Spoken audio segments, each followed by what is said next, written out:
It's a great pleasure to be here today at Richmond High School to commission the school power supply and also the handing over of the 75 outboard boat, which will assist in the transportation of students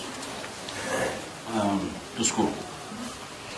Now we're level for the warm welcome.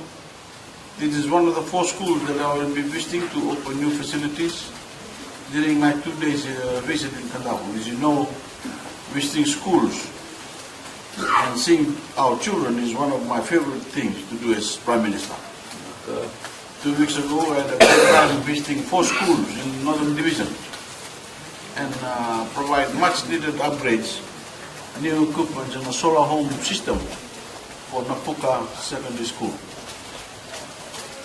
Providing power supply to schools, rural communities and maritime islands are part of the government plan to achieve 100% access to electricity by 2020. A major development opportunity in the electricity sector is the availability of untapped power, renewable energy sources. From surveys conducted, Fiji has renewable energy potential which can contribute to 99% of electricity mix by year 2030, given the right enabling environment. As we hand over the outboard boat to assist in the daily transportation to school, I would like to remind you that as a government we deliver, we empower ordinary Fijians, we are committed to give you the basic things you need to improve your lives and the lives of your family.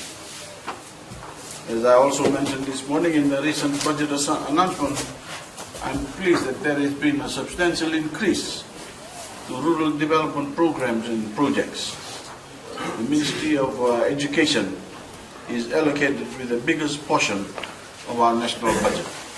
With these words, it is now my pleasure in declaring the Richmond Methodist High School solar project open, as I've done in the last few minutes, and also hand over the new boat with engine. Now,